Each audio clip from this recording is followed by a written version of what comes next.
Welcome to Manufacturing Talk Radio.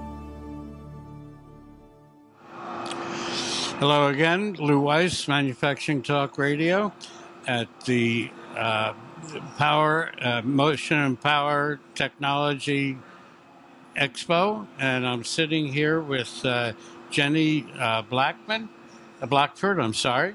who I want to make sure I get this right, who's the president of ABMA, which is the American Bearing Manufacturing Association, and recently, congratulations, COO of the American Gear Manufacturing Association. Do you get two paychecks?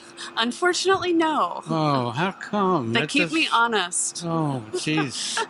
Well, congratulations. Thank you very much. So, tell us what you do. Okay. Being that you have two Multiple titles. hats, yes. So I have been with AGMA since 2000, so 23 years now. Wow. Yeah. And when I started, we still had a printed member newsletter that went out every month, and that's what I was hired to do straight out of college. Right. And over the years grew more responsibilities, and now for AGMA I oversee all our membership activities, all of our events such as the trade show here, our education programs, and have a great team working with me to support all those activities. Right. And then in 2019, actually 4 years ago this week, AGMA started managing the American Bearing Manufacturers Association. And when we took that on, I was asked to be president of that organization. So I got to wear another hat. That's when you should have said, "Where's my other paycheck?" Yes. So Live and learn. So you blew it. Yes, I did. So if they ever come to you again and say, "Hey, we have to talk to you about something," Where's the money? Where's the money, honey? So what's the difference between the American Bearing and American Gear? So the American Gear Manufacturers Association is about 400 members, and I would say our average member is probably between $10 and $30 million in sales annually. So they're a small to medium-sized manufacturer. Right. The bearing manufacturers, however, are a very consolidated industry. We only have 25 members. Oh. But our average member is billions of dollars in sales instead of, a dozen or so million. So very different outlook as far as the membership is concerned. The people we work with on the gear side can be at all different levels of the company. And on the bearing side, that's still true as far as education is concerned. But as far as our board is concerned, you're looking at the head of North American operations with 4,000 employees under them instead of the president of a organization, third generation, with 50 employees. So it's a very different mindset between the two organizations. They couldn't afford the other paycheck. We'll get there. I'll have to help you get there. I appreciate that. We'll have to talk to somebody. So you're with them 23 years, which in that sense is amazing because there aren't many people that have in my age group that have stayed with one company that long. It's amazing. So you must like what you do. I love our members. They truly treat our staff as family, and it's been wonderful to see the companies grow over the years and see how the companies have morphed. I actually grew up in a manufacturing family. My family owned an envelope manufacturer. So I could have used you last week. I just really enjoy the manufacturing environment, and both industries continue to evolve, and it's great to see. So, being that you are a woman, and there's been a big changeover or an evolution of women in manufacturing, are you seeing that as well with your 25 companies and 400 companies? So just looking at the trade show, for instance, yes. When my first trade show was here in Detroit in 2001, and I would say I was one of maybe a couple dozen women. And while we could still use a few more women. If you look around now, I would say we're a solid number. Yeah. You know, Yeah. there are female presidents here on the floor, and a lot more vice presidents and directors than I've ever seen. So I would say we're making strides. We can always make more. Absolutely. We had Croy Gear. Ruthie. Rosie? Ruthie. She was here earlier this morning telling us her story of how she took over her husband's business after he had passed. And she's a smart cookie. She has truly done amazing things with that company. Yes, and I got continues to adapt it and grow it, and it's wonderful to see. And she's a tough cookie. She is, yeah. But she loves her employees, and apparently they love her. Yes. But we're seeing it.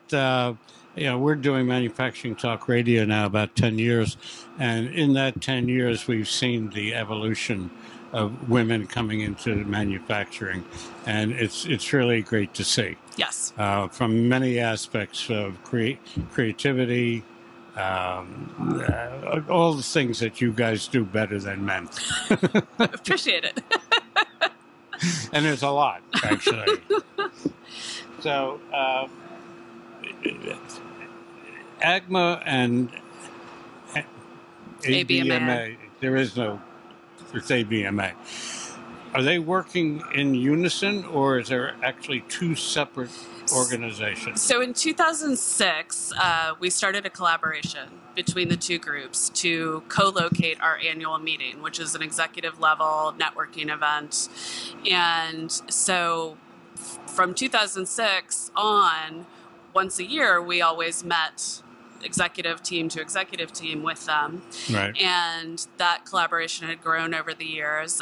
They actually produced an education program for us here on bearing failures, and as an education program. And so in 2018, they weren't happy with their management at the time, and so they started looking around, and we were sort of a natural potential partner.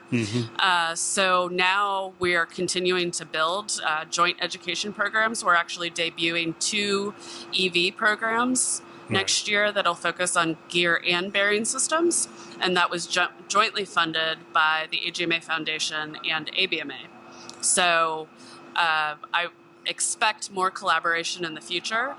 The other thing we're seeing from the corporate side is some of the bearing manufacturers are now getting into gearing. Schaeffler, for instance, recently acquired a gear company.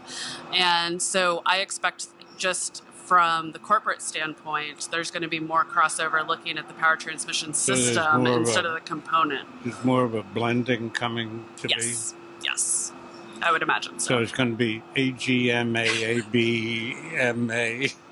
And then, who knows? And then you have to come up with a name. Yes. It's a challenge when AGMA is 107 years old and ABMA is 106 years old. So you've got a lot of history to talk about. I'll bet.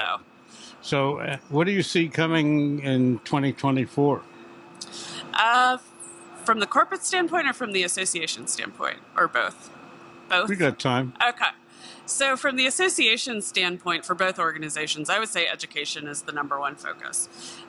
Training and workforce development is the biggest concern, no matter what industry you talk to, but especially with gear and bearings.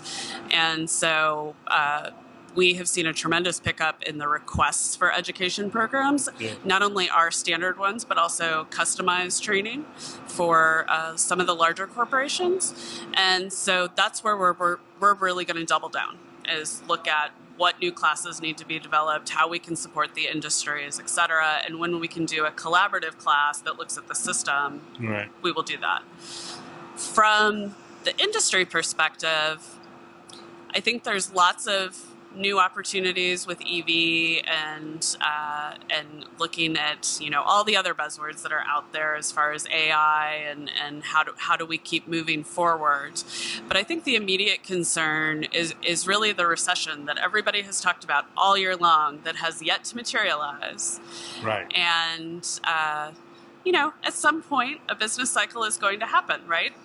It happens all the time. Exactly. So My personal thinking is that it's going to be a I hope so. soft recession. Are you familiar with, you talked about buzzwords. Do you know about ASI? I know a company, ASI, but no, I do not know a buzzword. There is AI, which Yes. everybody knows, but there's a new version of it. It's called ASI, Artificial Super Intelligence. Google it. Okay. Am I going to be frightened? More frightened than AI? Probably. Okay. But that's the newer coming up version. And there are things I think that we need to be concerned with. One of the things, I don't necessarily think that the government should stick their nose in it. I think this should be industry controlled, not government. But that's my opinion. Some very smart thinkers need to be involved in the AI conversation, in my opinion, because we don't want it running away.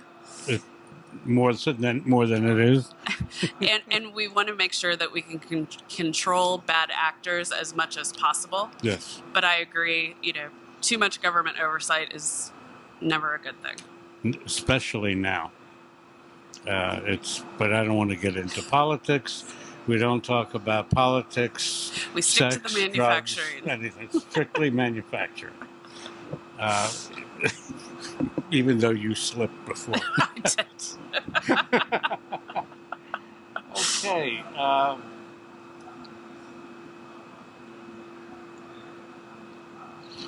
Are you doing webinars with ABMA? So that's another area where we collaborate with AGMA. So ABMA is very big into trade policy, as we have much larger corporations. International trade, counterfeiting are two of the largest issues facing the organization. So 2 years ago, we created a trade webinar series where we have international lawyers and trade experts talk for about an hour and a half on particular countries or particular issues. So for instance, when the Ukraine war started, there was a specific webinar about, okay, do you need to make changes to your company's Russia policy and things like that. So that collaboration started on the ABMA side of the house and moved to involve AGMA members. On the flip side, AGMA has emerging technology webinars. Right. And we have opened those up to the ABMA side. Oh. So blending. It's blending, and also, it helps with coming up with new topics and new areas of interest for both organizations, because they do have a lot of overlap naturally. Yes, certainly. Actually, I was talking this morning with Becky about the webinars, and we, just to throw a plug in for us, we did our 800 show last week. Congratulations. Thank you. That's a major milestone. Yes, it's a lot of talking. And it's our 10th year. 800 show. We're going to top that by probably 20 shows this 2 days. But we were talking to her about the once a month webinar that they're doing, that perhaps we can do something and run the webinar on MTR. That would be fantastic. That would be fantastic, because the people that are listening to our shows, each show is anywhere from 10 to 25,000 people. Fantastic. Congratulations. Thank you. Thank you. And we've learned a lot. I've been in manufacturing 50 years. I've learned more than I knew 10 years ago about manufacturing, what manufacturers do know and what they don't know. And what they don't know, you and I are helping them to learn. Absolutely. I remember you coming to AGMA's office and meeting with myself and Joe Franklin when you were just kicking this off. That's right. In Washington, D.C. Correct. Right. Oh, my God. What a great memory. There you Great go. memory. And, it was funny. I also, on that same trip, I went to the National Association of Manufacturers. Mm-hmm. And we were looking for financial support for our show and what we're doing. And I was in the NAM conference room. Have you ever been in it? Yes. And it, with the French drapes and the chandeliers and this 40-foot Putin-style conference table. And by the way, they're two or three blocks from the White House. Right. And so I finally got to the punchline about helping us out. And they said, we're an association. We don't have money. And I'm looking around at the chandeliers and the French drapes, and they were looking at me and they cracked up. They knew that was all bull, and I didn't get money then. But I'm still working on it. You should. You're next. I'm suitably warned. Okay. Maybe I can help you get your second check and you help us get some sponsorship money. That seems fair. Thank you. Thank you very much. And congratulations. It was a pleasure. And congratulations to your new unpaid job. Thank you. And that's a wrap for us. And thank you. Thank you very much. That's it, folks. We're good. That's our show for today. Thanks for listening. If you enjoyed this episode and would like to support the show, please like and subscribe, share on social media, or leave a review.